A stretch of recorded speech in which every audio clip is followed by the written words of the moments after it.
बेड़ो प्रखंड के basic school tarot में आज बैंक ऑफ इंडिया के द्वारा आयोजित इस कार्यक्रम में हमारे साथ बैंक ऑफ इंडिया के महाप्रबंधक गुरु प्रसाद गोंद जी, उपस्थित रांची जोन के बैंक ऑफ इंडिया के प्रबंधक संजीव कुमार सिंह जी, डीजीएच एसएलबीसी के मेंबर संतोष कुमार सिंह जी, बेड़ो प्रखंड के उप प्रमुख मुदस्सिर हक जी, अंचल अधिकारी बेड़ो, कांग्रेस पार्टी के प्रखंड अध्यक्ष कर्मा उरांव जी, उपस्थित मंच पर और मंच से नीचे बैठे हुए कांग्रेस पार्टी के तमाम वरिष्ठ सहयोगी गण और उपस्थित यहाँ पे इस विद्यालय के प्रधान अध्यापक, शिक्षकगण, विद्यार्थीगण, आसपास से आए हुए अभिभावकगण, गांव के लोग। मौसम के वजह से मैं चाहूंगी कि पहले ही हम लोग कार्यक्रम थोड़ा लेट में शुरू किए हैं और मौसम को देखते हुए अपने बातों को हम बहुत संक्षेप में रखना चाहेंगे। आज ये कार्यक्रम हम लोग जो बैंक ऑफ इंडिया का सामाजिक दायित्व है उसके तहत जो पूरे मांडर विधानसभा में 190 बेंच डेस्क वितरण किए गए हैं, उस कार्य के लिए इस कार्यक्रम का आयोजन किया गया है। इससे पहले सिलागाय में भी जो संचालित वीर बुद्धू भगत बाल जागृति स्कूल है, जो कि आप लोग जानते हैं कि एक सरकारी स्कूल नहीं है, वहाँ समुदाय के लोगों के द्वारा वो स्कूल चलाई जाती है और आप लोगों को जो सहयोग सरकार से मिल पाता है वो सहयोग उन स्कूल्स को नहीं मिल पाता है। इसीलिए उन स्कूल को भी प्राथमिकता देते हुए और साथ साथ क्योंकि आप लोगों के भी स्कूल में बच्चों की संख्या अधिक है, इसलिए आप लोगों को भी उस प्राथमिकता सूची में रखते हुए हम लोग यहाँ पे बेंच डेस्क का व्यवस्था किए हैं। और हम समझते हैं कि एक छोटा सा प्रयास है, मगर कई सारे चीजों की आवश्यकता भी है और उन तमाम चीजों को पूरा करने के लिए हम और आप लगातार प्रयास करते रहेंगे। मुझे याद है हमारे पिताजी जब इस क्षेत्र के विधायक हुआ करते थे और यहाँ के प्रधान अध्यापक ने भी इस बात को याद किया कि उन्हीं के कर कमलों से, उन्हीं के प्रयास से पूरा स्कूल को यहाँ पे जो बेसिक स्कूल का जो जमीन है उसको बाउंड्रीकरण किया गया था। उससे पहले जब वो शिक्षा मंत्री थे, उससे पहले इतना ज्यादा जमीन स्कूल के लिए था इसके बारे में किसी को जानकारी भी नहीं था। और आज अगर शायद ये बाउंड्री नहीं होता तो जिस तरह से हम लोग स्कूल का क्षेत्र में अतिक्रमण लगातार हम लोग देखते रहते हैं, यहाँ पे भी पूरा अतिक्रमण होके सब जमीन खत्म हो जाता। मगर आज बचा हुआ है, उनका एक सोच था, उस सोच के तहत उन्होंने बाउंड्री कराया था और आज शिक्षा के लिए ये पूरा जमीन बचा हुआ है।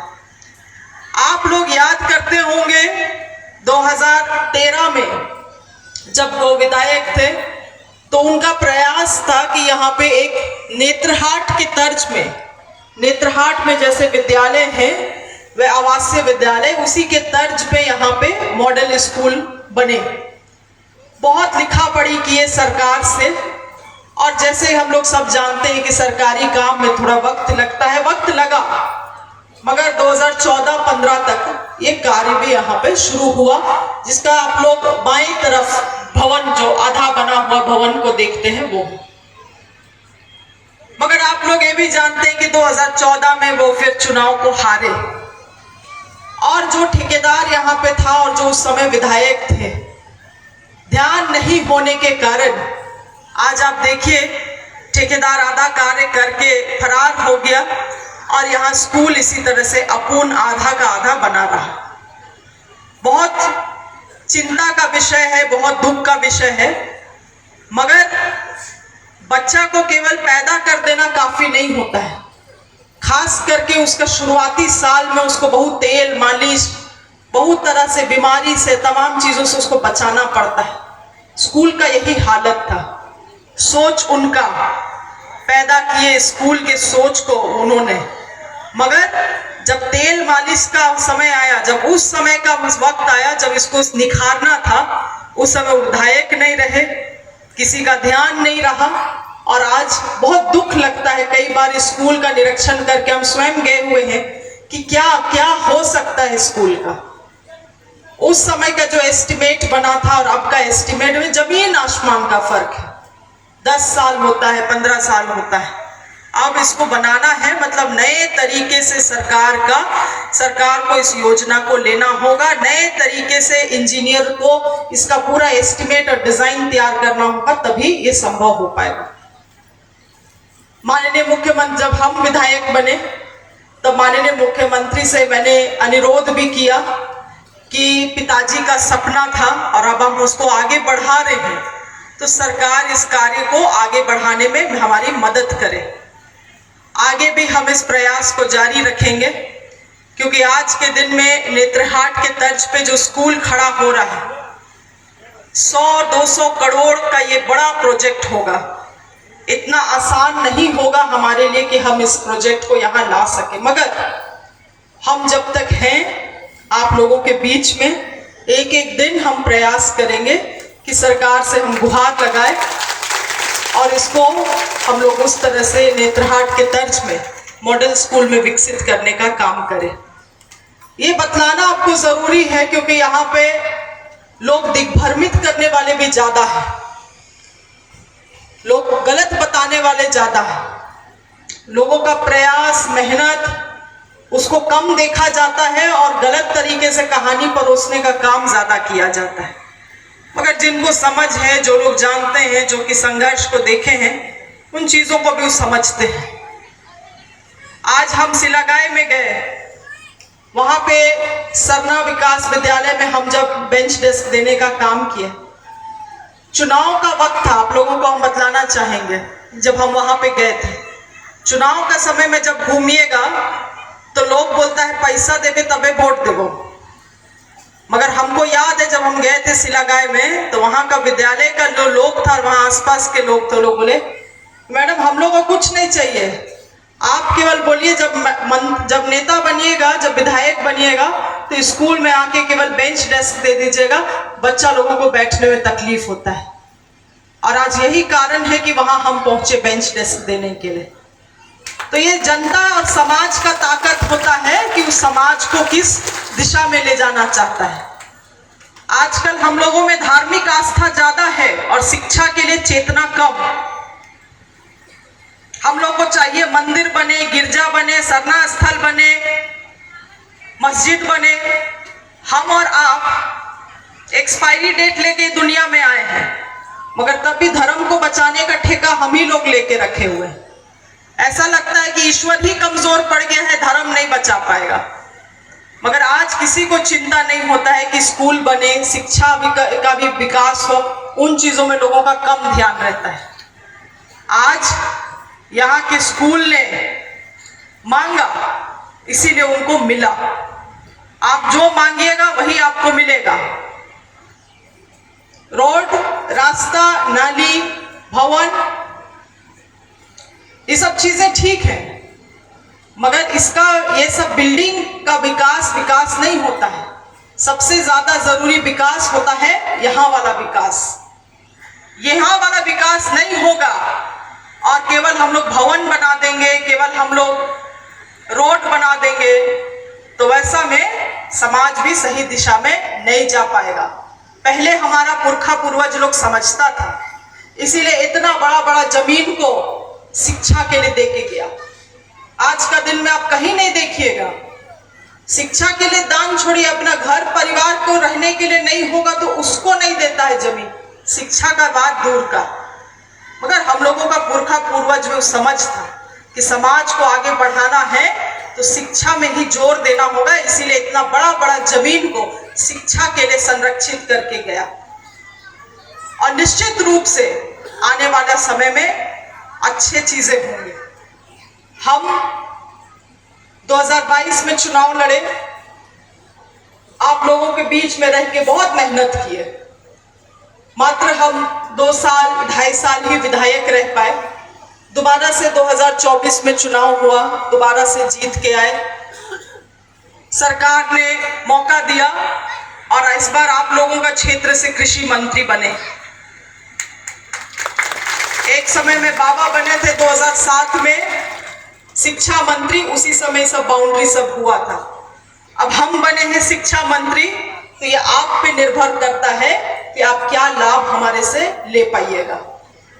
बहुत सारा स्कीम है, बहुत सारा योजना है और हम लोगों का क्षेत्र पूरा कृषि बहुल क्षेत्र पड़ता है।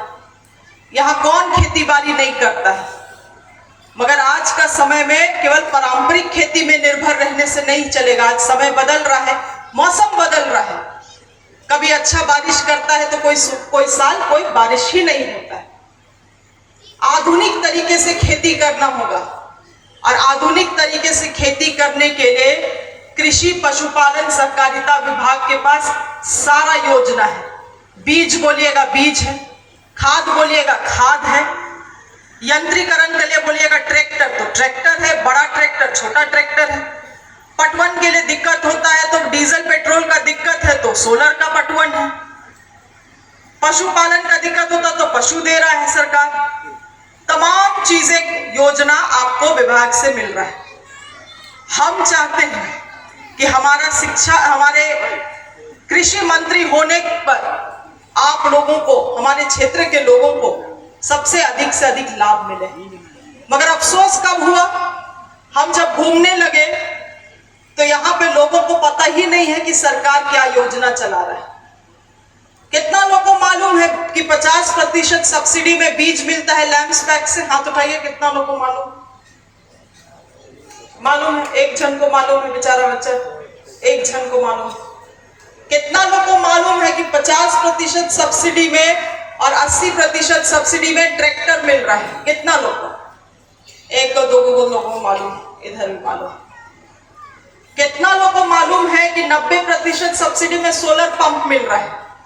हाथ उठाइए, 4-5 लोगों को मालूम। तो यही हमको बड़ा तकलीफ हुआ कि भाई क्षेत्र का हम मंत्री हैं, यहाँ लोगों को जागरूकता ही नहीं है, तो सबसे पहले लोगों को जागरूक करना है। इसीलिए 4 पेज का पत्रिका छपवाए हैं।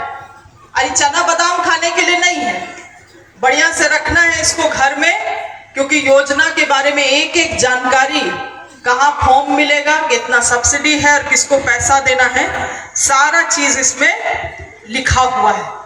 पशु बीमार होता है तो डॉक्टर एम्बुलेंस घर आता है, किसी को मालूम ही नहीं है। टोल फ्री नंबर है कृषि विभाग का, कोई भी दिक्कत है उसमें कॉल करिएगा तो सरकार को आपको फोन से बात करके उसको आपका समस्या का समाधान करना है, और किसी को मालूम नहीं है। तो कहने का मतलब यही है कि हम जितना शिक्षित बनेंगे, जितना जागरूक बनेंगे, उतना ही हम लोग बदलता हुआ समय में समाज को और अपना परिवार को बेहतर बना सकते हैं। नहीं तो इसी तरह से समय बदलते रहेगा, आप नहीं बदलिएगा तो आप वहीं रह जाइएगा, मगर समय किसी के लिए नहीं रुकेगा। इसीलिए इन तमाम चीजों को आप समझिए। हम लोग लगातार क्षेत्र के लोगों के लिए बने रहते हैं और शिक्षा को कभी कम नहीं समझना है। आज आप लोगों को मालूम होगा कि जेपीएससी का जो परीक्षा हुआ, 345 झारखंड का बच्चा लोग यहाँ पे बीडीओ, सीओ, डीएसपी और प्रशासनिक सेवा में गया है। उसमें कितना बच्चा लोग आदिवासी, दलित, पिछड़ा बच्चा लोग है। जेपीएससी 11वां और 12वां 13वां परीक्षा का। मांडर में एक बच्ची, क्योंकि अभी जितना भी बच्चा लोग मैट्रिक और इंटर पास किया है, हम लोग सब लोगों को सम्मानित कर रहे थे, तो उसमें से एक बच्ची 96% लाई है पूरे राज्य भर में। रेखा तिर्की 96% पूरा राज्य भर में कॉमर्स में 6वां टॉपर। उसको हम लोग पूछे कि आप कैसे बताइए, कैसे इतना ज्यादा नंबर आपको आया? विश्वास नहीं करिएगा, उसका माँ बाप दोनों जन दिहाड़ी मजदूरी करता है रांची में। कभी जाता है तो कमाई होता है, कभी जाता है तो कमाई नहीं होता है। मगर पेट काट के अपना सपना को अधूरा छोड़ के माँ बाप लोग किसी तरह से एक कमरा का घर लिया रांची में, केवल अपना बाल बच्चा का पढ़ाई के लिए, क्योंकि बच्ची बहुत अच्छी थी पढ़ाई में। तो लोग जानता था कि अगर और इसको बेहतर पढ़ाना है तो रांची का स्कूल में रख के पढ़ाएंगे। तो वहां पे एक रूम का कमरा और वहां से उन लोगों को उस बच्चा को पढ़ाता था। तो बच्ची को हम पूछे तुम ट्यूशन लेती होगी? आज तक कोई ट्यूशन नहीं, केवल एक मेहनत स्कूल का पढ़ाई के साथ साथ घर में आके पढ़ाई करती थी। और आज यही कारण है कि 96% लाई है। हमको इतना खुशी हुआ। आज सब जितना भी रांची में ट्यूशन वाला लोग है, कोचिंग वाला लोग है, सब लोग उसके पीछे भाग रहा है, बोल रहे हैं कि आप आके हमरा कोचिंग में पढ़िए, हमरा कोचिंग में पढ़िए, IAS वाला पढ़ाई कराएंगे, कोई पैसा देना नहीं है, कोई पैसा देना। कोचिंग वाला लोग उसके पीछे भाग रहा है। तो आप लोग अगर वो रेखा तिर्की एक रूम का कमरा में रह के रांची में अपना माँ बाप दिहाड़ी काम करता था, वहां वैसा परिस्थिति में रह के अगर ला सकती है, आप लोग नहीं कर सकते हैं? आप लोग कर सकते हैं कि नहीं? कितना लोग करेगा? कितना लोग करेगा? हाथ उठा के दिखाइए। मोबाइल से पहले तो प्रेम छोड़ना होगा, मोबाइल वाला प्रेम पहले छोड़ना होगा, तभी संभव हो पाएगा। नहीं तो हम लोग घर जाते हैं कि नहीं, हम तिलमिलाने लगते हैं कि मोबाइल कैसे, रील कैसे देखेंगे, ऐसे ऐसे ऐसे करते 7-8 रात हो जाएगा, उसके बाद खाना खाएंगे और सो जाएंगे। तो यही जीवन इस तरह से चलता है, घड़ी इस तरह से चलता है, दिन इसी तरह से बीतता है, महीना, साल, और फिर जीवन खत्म। फिर तुमको जाना पड़ेगा किसी नेता मंत्री के पास और तुम बोलोगे कि 8वां ही पढ़ पाए मैडम, तो कहीं है नौकरी वोकरी तो दिलवा दीजिए। 10वां ही पास कर पाए मैडम, फिर नहीं पढ़ पाए तो कुछ हो ब्लॉक में बोल दीजिए, झाड़ुए पोछा में रख लेगा। ये परिस्थिति आपका जीवन में नहीं आना चाहिए। माँ बाप लोग बहुत मेहनत करके, बहुत परिश्रम करके आप लोगों को बड़ा कर रहा है। आज का महंगाई का जमाना में एक ठो बच्चा को बढ़ाना कोई आसान बात नहीं है, आसान बात नहीं है। बच्चा पैदा कर देना आसान है आजकल, उसको बड़ा करना कठिन, बहुत कठिन। तो माँ बाप किस तरह से आप लोगों को यहाँ लेकर आए हैं, उस मेहनत को कभी आप लोगों को व्यर्थ जाने नहीं देना है। समझ रहे हैं? कितने लोग समझ रहे हैं? माँ बाप का मेहनत को कितना लोग समझता है? नहीं समझता तो नहीं हाथ उठाएगा। समझता है सब लोग? तो उस मेहनत को हम लोगों को व्यर्थ नहीं जाने देना है। इसलिए अपने तरफ से खूब मेहनत और परिश्रम करना है और अच्छा जगह में आप लोगों को भी पहुंचना है। और संभव है, अभी JPSC में जितना बच्चा लोग BDO CO सब बना है, सब आदिवासी समाज से, दलित समाज से। वो छोड़िए, आपके गोंद जी जो हैं, आप स्वयं आदिवासी समाज से आते हैं गोंद जी? मध्य प्रदेश से या छत्तीसगढ़ से? यूपी से? उत्तर प्रदेश, मध्य प्रदेश तरफ जाइएगा तो जैसे उरांव होता है, मुंडा होता है, खड़िया होता है, उसी तरह से गोंद समुदाय होता है, आदिवासी होता है। उस समाज से आते हैं, आदिवासी समाज से। और आज पूरे झारखंड के SLBC के, जिसको पूरा बैंक लोगों का कमिटी बोलते हैं, उसके GM आदिवासी होके। तो ये भी अपना परिस्थिति में रह सकते थे, बोलते कि नहीं हम लोगों का लोग तो पढ़ने लिखने नहीं करता है। आप तो आज यहाँ पे बहुत सारी चीजों के बारे में बताएं, आपको अपना कहानी बताना चाहिए था, इससे लोग प्रेरित होते। मगर खैर अगले बार, मगर ऐसे भी लोग प्रेरित होंगे इस बात को जान के कि झारखंड के SLBC के जो GM है, बैंक ऑफ इंडिया के, आप GM ही हुए, बैंक ऑफ इंडिया के जो GM है, महाप्रबंधक हैं, वो एक आदिवासी समाज से आते हैं। तो जब ये कर सकते हैं, मैं इसी समाज से आके एक मंत्री बन सकती हूँ, शिक्षित पढ़ी लिखी मंत्री, तो क्यों नहीं, आप लोग क्यों नहीं कर सकते हैं? आप लोग भी कर सकते हैं। इसलिए जज्बा होना चाहिए हर एक परिस्थिति में परिस्थिति से लड़ते हुए आगे निकलने का जज्बा होना चाहिए। अगर वो आप में है तो आपको कोई नहीं रोक सकता है। इन्हीं सब बातों के साथ आज आप लोग यहाँ पे आए, सभी लोगों को बहुत बहुत धन्यवाद है। हम लोगों का लगातार इस तरह से छोटे छोटे स्तर पे ही प्रयास रहेगा ताकि हम लोग अपने समाज को सही दिशा में ले जा सके। सभी को जोहार, धन्यवाद।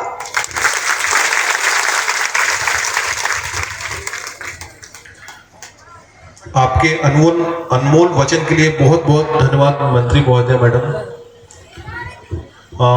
इसके साथ ही स्वतंत्रता दिवस की पूरे संध्या पर बच्चों के रचना